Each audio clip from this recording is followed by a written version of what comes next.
If you're not willing to go in there and face yourself, you're not gonna find anything. You're gonna live right here on surface, man, right here on surface. So if there is an ending to this world and there is somewhere to go and there's a judgment, you're gonna get there and you might see a chart. And that chart may tell you who the fuck you should have been. And now you get the rest of your life to think about that. Man, I could have lived a much better life if I just would have just suffered a little bit more. If I just would have went in that and realized I had so much more. But fear and the 40% and living here versus living here, being afraid, stop me. Your biggest enemy, the most important conversation you will ever have in your life is the one you have with yourself. You wake up with it, you walk around with it, you go to bed with it.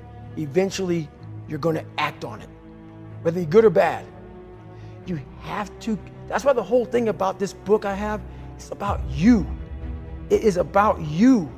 It's strictly about you finding who you are. So many people die, live 100 years, never fucking know who they are.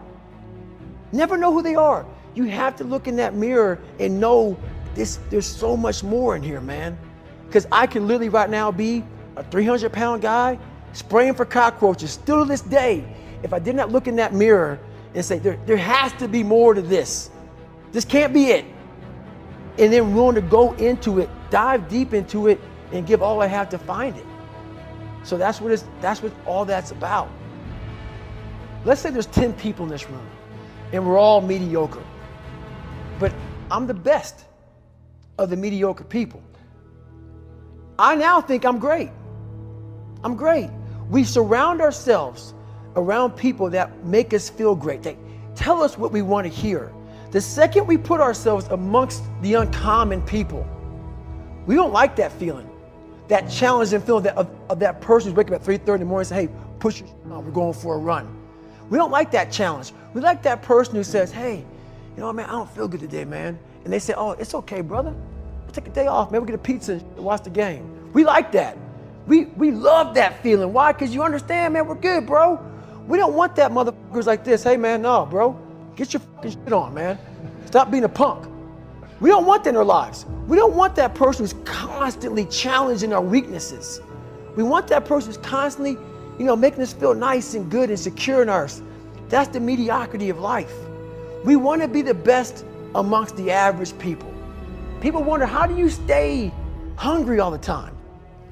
Because after I accomplish something, I don't sit back like a lot of guys who graduate buds, graduate this, graduate that. They get comfortable. They wonder why I'm getting weak, man. I don't know, I lost my edge. What's going on? Because once you hit the top of the fucking mountain, guess what happened? I'm good. I'm good, so you wonder why you're falling down now. Because once you reach the top of the mountain, you got to build another one. That's mediocrity. There's a lot of people in mediocrity who have a nice resume, but they're one-timers, man.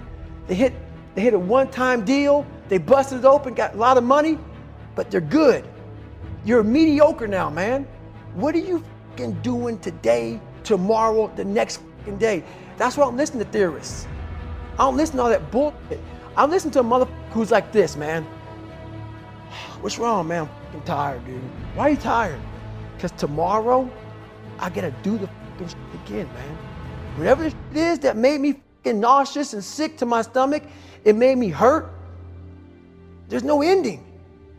And that's the person I listen to. That's the person who's gained knowledge. You gain knowledge through suffering. And on the other end of suffering is a world that very few have ever seen. It's a beautiful world because that's where you find yourself.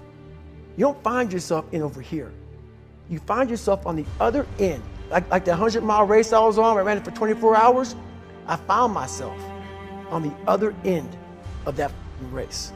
That 19 hours, I found, wow, there's a whole nother world out here that I've never even saw. But the world's in your mind. And that's what all that mediocrity is about. The mind has the tactical advantage over you at all times.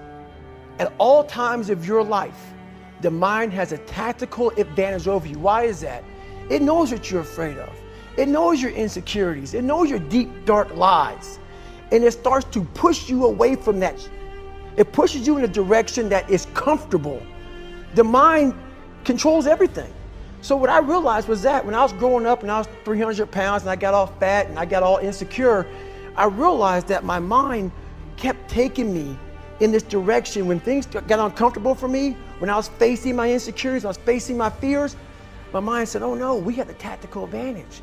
We need to get you, separate you from this feeling over here. Life's all about feelings.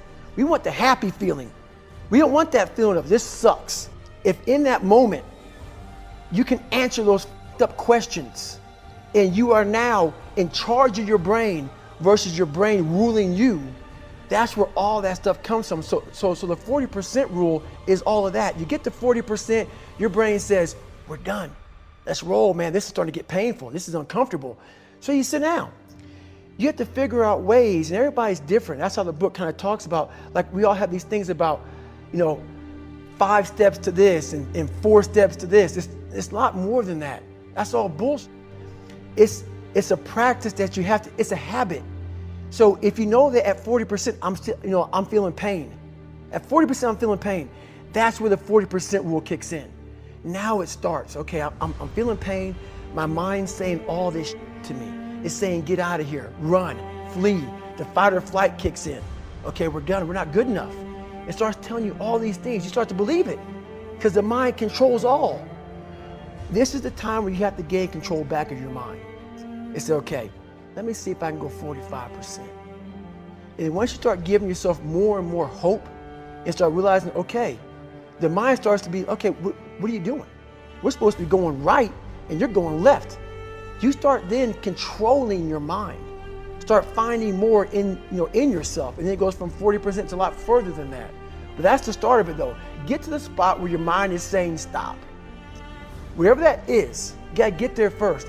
And then that's when that starts to work for you. You gotta control yourself in that moment.